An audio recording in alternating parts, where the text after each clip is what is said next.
Bismillahirrahmanirrahim. Assalamualaikum warahmatullahi wabarakatuh. Nama saya Wan Zulaika Safia binti Wan Mahadi.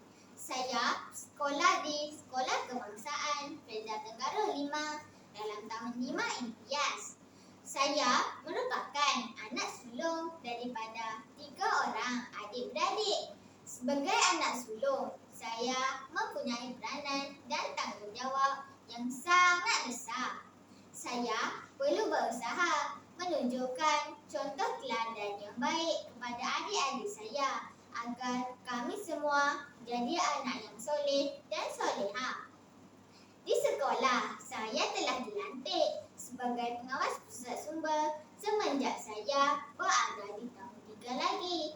Saya amat seronok memegang jawatan ini kerana dapat membantu guru pusat sumber melaksanakan tugas-tugas di pusat sumber.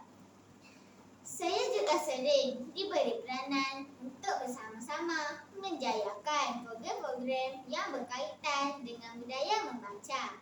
Ini termasuklah menjadi pengacara majlis dan dilantik sebagai Duta Nilam. Sebagai Duta Nilam, saya telah diberi kepercayaan oleh Guru Penyarara 9 untuk menyampaikan info-info berkaitan dengan nilam. Saya juga diberi tugasan untuk menghasilkan bahan-bahan promosi bagi menggalakkan rakan-rakan melaksanakan program nilam dengan lebih jayanya. Untuk menjadi pengawas pusat sumber yang berjaya, saya perlu memiliki sifat-sifat seperti rajin, berani, berkeinginan tinggi dan berdaya usaha. Bagi mengukuhkan jati diri sebagai pengawas pusat sumber, saya telah mengikuti beberapa kursus yang telah dianjurkan oleh pihak-pihak tertentu di peringkat kebangsaan dan negeri. Saya juga telah menyertai beberapa pertandingan di peringkat sekolah, negeri dan kebangsaan. Antara pertandingan yang telah saya sertai ialah pertandingan pidato rukun negara peringkat kebangsaan secara atas talian. Rakan-rakan dan para hakim yang arif lagi bijaksana. Pada hari ini, saya akan kongsikan 3 buah buku yang telah saya baca. Buku pertama bertajuk The Rocker Science.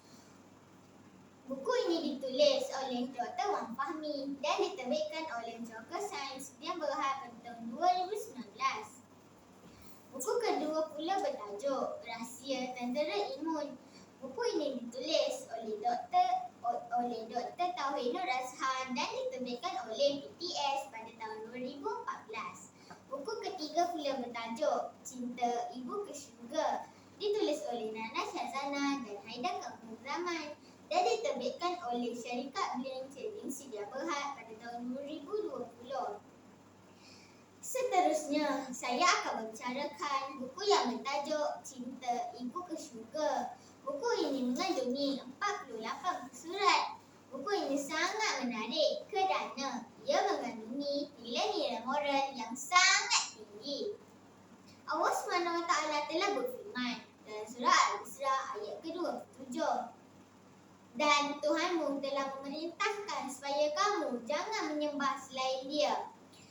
Dan hendaklah kamu berbuat baik pada ibu bapamu dengan sebaik-baiknya. Jika salah seorang di antara keduanya atau kedua-duanya sampai berumur lanjut dalam pemeliharaanmu, maka sekali-kali janganlah kamu mengatakan kepada keduanya perkataan A. Dan janganlah kamu membentak mereka. Dan ucapkanlah kepada mereka perkataan yang mulia. Nah, ayat di atas menunjukkan penegasan Allah SWT terhadap pentingnya berbuat baik kepada kedua ibu bapa. Sebagai seorang anak, kita hendaklah sentiasa berusaha untuk berbuat baik kepada mereka kerana merekalah kunci kita ke syurga. kongsi daun bidara, makan bersama daun pegaga. Kasih ayah membawa bahagia, kasih ibu membawa ke syurga. Buku Cinta Ibu ke Syurga ini mengumpulkan 5 cerita yang diinspirasikan daripada kisah sebenar kasih sayang seorang ibu yang membawa ke syurga. Namun, pada hari ini, saya akan menerangkan secara ringkas 3 cerita sahaja. Kisah pertama menceritakan tentang Puan Rosmira, si ibu kaku. Puan Rosmira hanya mampu terbaring kaku sahaja setelah melahirkan sepasang anak kembar yang bernama Bila dan Emma. Si ibu sanggup mengambil risiko berhutang nyawa melahirkan zuriat walaupun si ibu menyedari risiko yang akan diterimanya.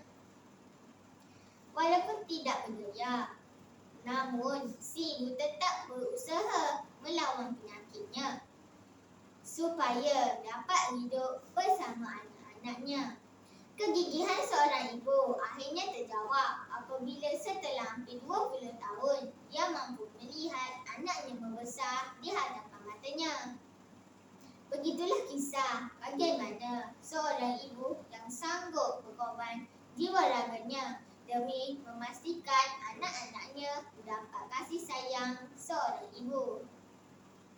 Seorang ibu tidaklah sempurna, namun kasih sayangnya adalah sempurna.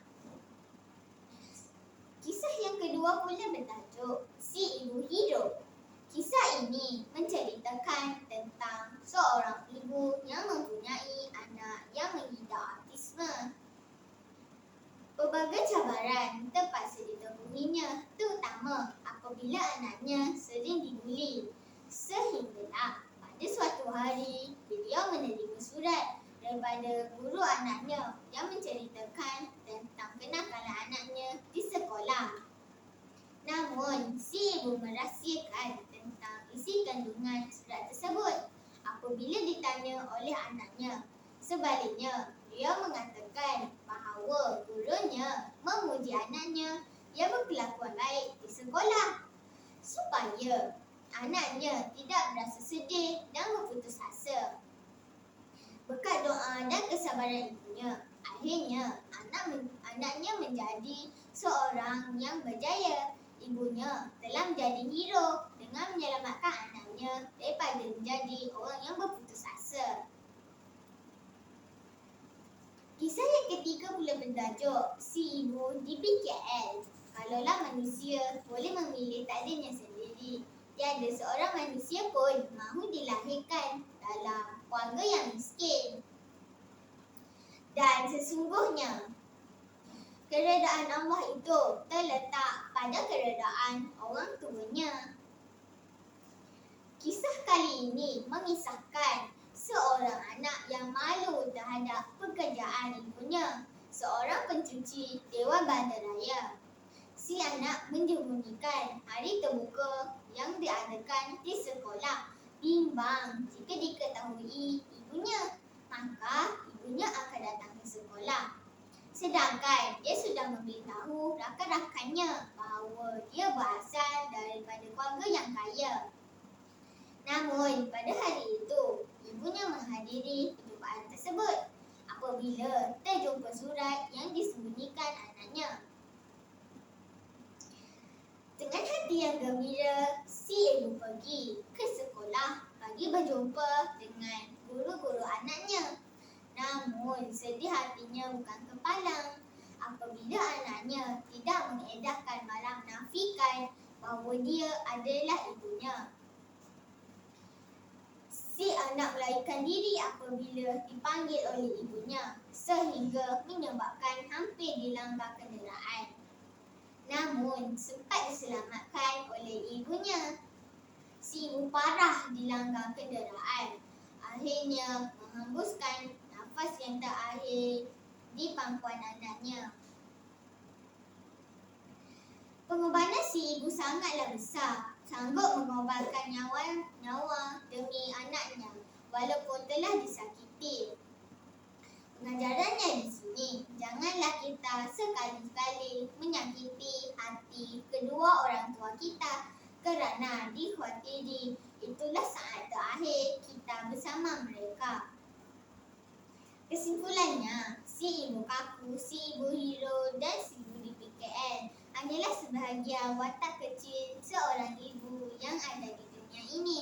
Di luar sana, terdapat berbilion-bilion jiwa si ibu yang lebih besar dari ini.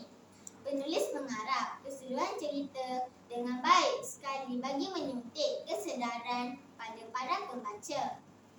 Antara pengajarannya ialah: pertama, jadilah seorang anak yang kuat dan sentiasa menyokong si ibu walaupun si ibu hanya mampu terbaring kaku. Jagalah mereka sehingga ke akhir hayat mereka. Kedua, jadilah anak yang tidak mudah berputus asa dalam mengejar kejayaan hidup kerana hati seorang ibu sentiasa mendoakan kejayaan anaknya walaupun orang lain memandang serong terhadap kebolehan anaknya, seperti kisah si ibu hero.